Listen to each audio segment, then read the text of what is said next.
Hello everyone, welcome back to the channel. Today's video is going to be some new Beatles finds, and all of these records I'm about to show you are going to be from what I'm calling my record road trip. A few weeks ago I had a trip out of state to visit some relatives, and I stopped by a few record stores, and one of them was the so-called oldest record store in the United States called George's Song Shop, and I want to show you what records I got from there. All of them are going to be 45s. He has a lot of records and a lot of label variations that I was kind of looking for. So at least specifically from a shop, that's what I was kind of looking for. And then I also kind of had a surprise record haul that I'll explain later. So I'm going to start off with all the records I found at the record store. And like I mentioned, they're all going to be 45s. And we're going to start off this one from 1986. This is Twist and Shout, and There's a Place on the Capital Rainbow label. But this one was interesting because when I first looked at it, as you can see, there's a place on that side, and there's a place on that side. So I was kind of thinking that this was not a promo. Twist and Shout would have had a promo, and I had that already. So it was just a label error because Twist and Shout's on one side and There's a Place is on the other side. So I thought that was cool. And I didn't have the standard version. I had a promotional copy of Twist and Shout on the white label. And I've picked up, we got a batch of Paul McCartney 45s next on the black Capitol label. So first one we got is Mulligan Tire, Back with Girls School, from 1977 reissue pressing on the black Capitol label. Next up we got Silly Love Songs. Probably should take these out of the sleeves. Sorry about that.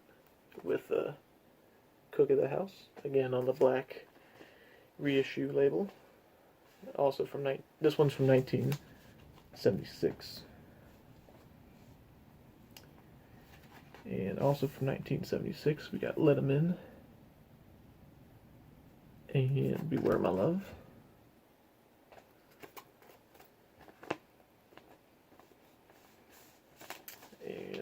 I got one more from the 1976 black label reissues, Band on the Run, with 1985 on the back there. And this one's also on the black Capitol label, but this one's from 1975 and is a promotional record of Venus and Mars / rock show. That one is in stereo, and the side is in mono.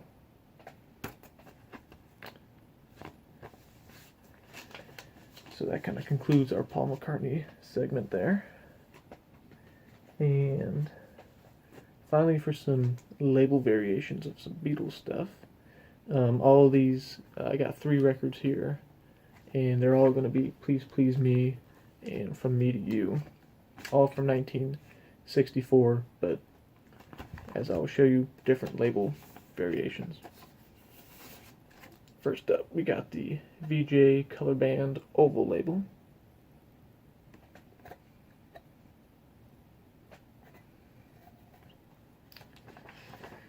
And in my collection already, I have the VJ Color Band with the bracket. So I was picking up some label variation of some early VJ stuff. And this next one is the black and silver with the two bar stripe.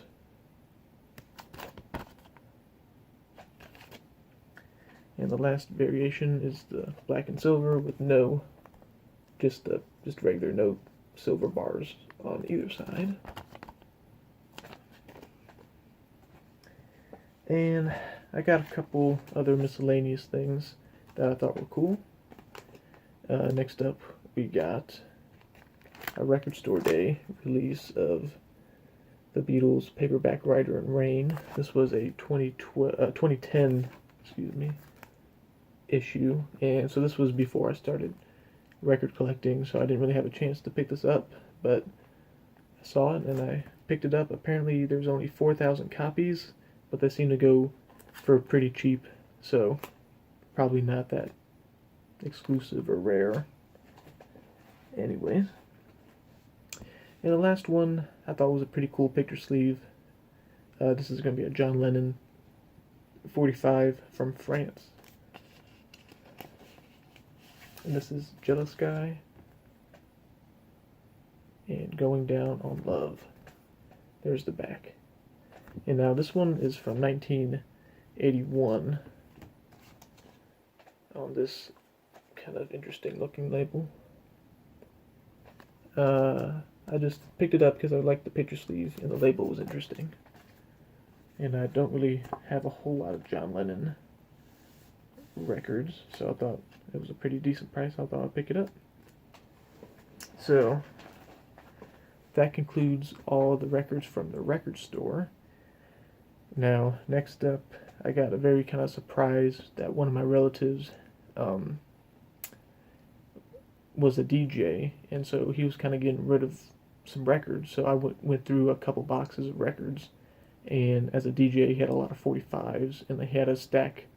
Well, he had a whole tub of records, and probably weren't stored the best. So some of them weren't in the best of shape in terms of picture sleeves, but in terms of the record quality, they were all pretty much very nice shape. So there was a lot of Beatles 45s, and I got 2 Beatles or Beatles related records as well. And the ones I got in sleeves I'm going to keep for my collection, and then there was also some others that I had duplicate or already had, so they would have been duplicates. So I'm probably just going to try to sell them or hang on to them for now and see what I kind of want to do with them. But I want to show you the ones that I'm going to keep for my collection first. So we're going to start off with I Want to Hold Your Hand, and I Saw Her Standing There. And the reason why I'm keeping this is because it's a first pressing with the Walter Hoffer label credit there. And it's from 1964. And the Walter credit there, it signifies that it's a first pressing. Alright, next up we got Ain't She Sweet and Nobody's Child on the Atco label. I had this one already in my collection, but this was a slight label variation that I thought would be cool to keep, and the record was in nice shape. Next up we got Can't Buy Me Love with You Can't Do That.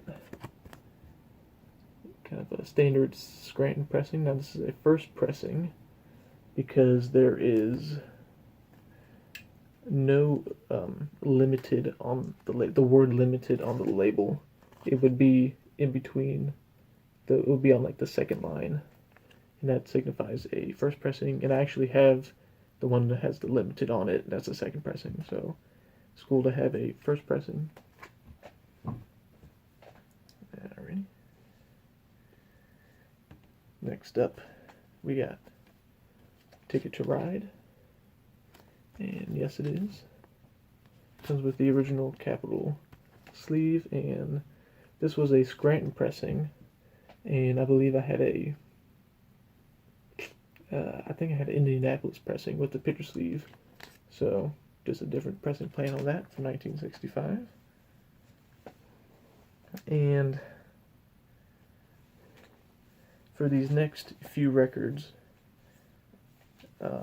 these were upgrades since the records were nice in nice shape from the record collection that I picked through. I kind of swapped records sometimes if the picture sleeve was in bad shape and mine was in better shape. So this is Beatles' Hello Goodbye with I'm the Walrus, and the record was in better shape than what I already had, so I swapped them out and I made sure they're the same.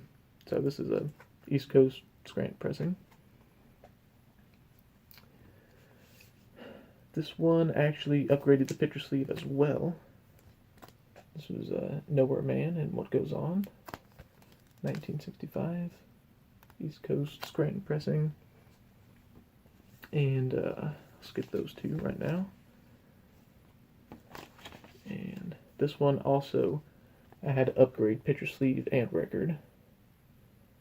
My other one had bad ring wear and it was really beat up, so nice to upgrade that one. Again, another East Coast picture sleeve.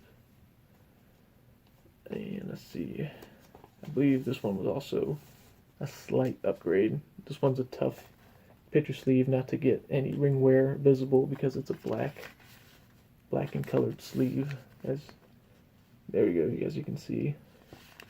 But it was better than the one I had. And this, unfortunately, the sleeve was written on, as you can see, scribbled.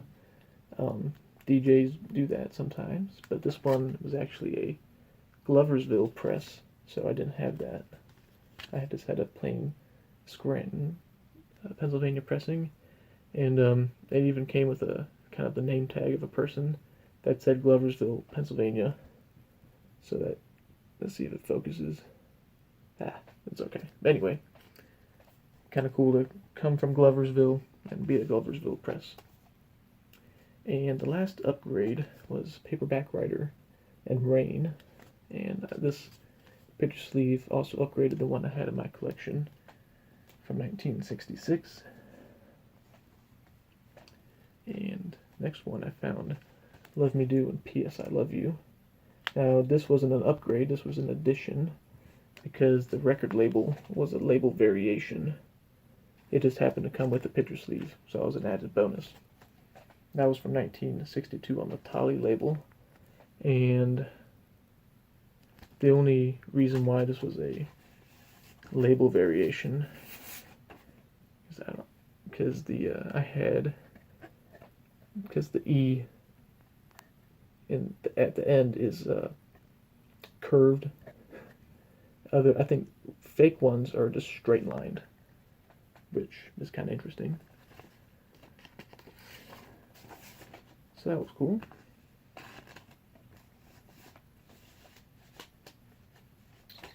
And the last two were actually Canadian upgrades. I was not really expecting to see that, but I already had these two Canadian 45s in my collection, but these were upgrades and included a capital sleeve too. So this was Roll Over Beethoven and Please Mr. Postman.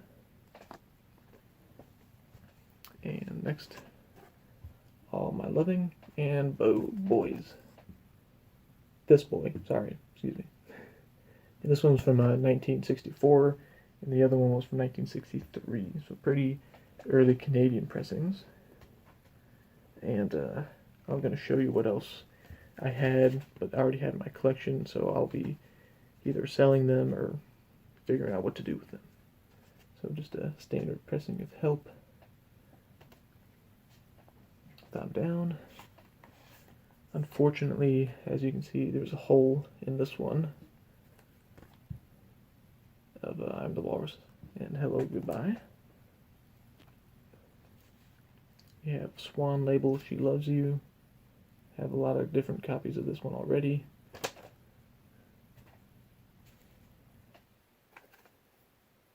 Strawberry Fields Forever with Penny Lane.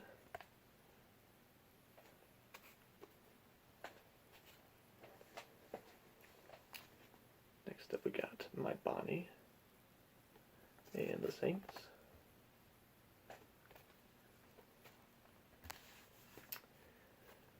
A Hard Day's Night and I Should Have Known Better. Kind of rough shape.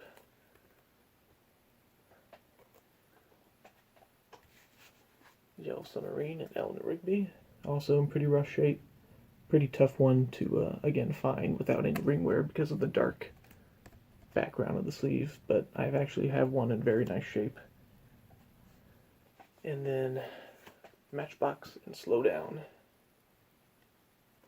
So that concludes all the 45s And I have two more records that are LPs that I got from my relative who was a DJ back in the 60s. It was really the late 50s and early 60s.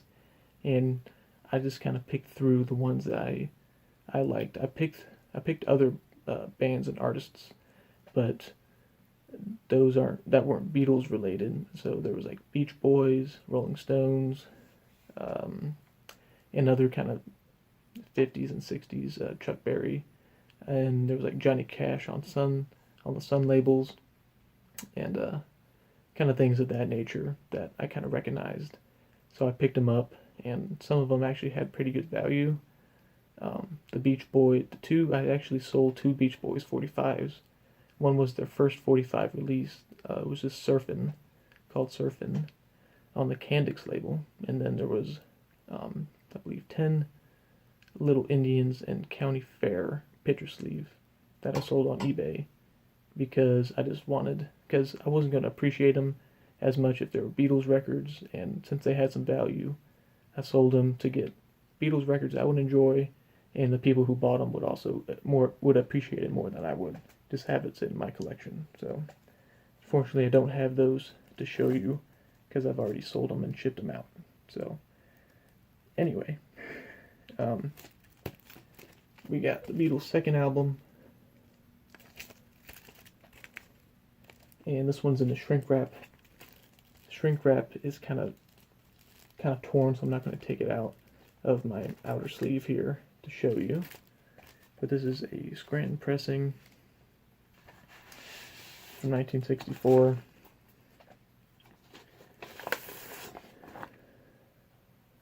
On the Capitol label. And this was kind of an upgrade press for my collection just because it's in shrink wrap. But it's a slight variation also of what I already have. I already have a Scranton pressing, but this one didn't have a number in the corner, as my other one had a 3 indicating the Scranton pressing plant. So pretty small detail there, but it's more of an upgrade more than a variation. Alright, and we made it to the last one of this pretty long video, and this is Beatles related. This is Chet Atkins Picks on the Beatles. And this one is also in the shrink wrap, but I'll be able to take this one out. This one's from 1966. So not only is it in the shrink wrap, it is a promo. Now, let's see if you'll be able to see in the video here, but in this corner, it says, not for sale, promotional only, kind of indented. There you go. You can kind of see it right up in there. There you go. In the corner there. I checked on Discogs and they did not have a release with promo, so I added my copy to the site. But this is in pretty nice shape. This is a standard black label, so not really anything special about the label in terms of the promotional side of it. But I'll take a shrink wrap promotional Beatles related item any day. And that'll about do it for this Beatles update. It's a pretty big update, and pretty fortunate to have a relative to be a DJ and say, hey, go through these records. So it was pretty cool to have that, and that just kind of goes for anyone out there who's trying to look for records. Just put your name out there, even if it's your grandma or grandpa. They might know someone, and grandparents, they like to talk about the grandchildren a lot, and so if you get just your name out there to record stores or relatives, you'll be surprised how many people might say, hey, I got a couple records in my basement, or something like that. But anyway, thanks for watching, and if you want to see the other records I've got that aren't Beatles related, just let me know in the comments and I'll make a video about that. So if you're interested in that, just let me know. Thanks.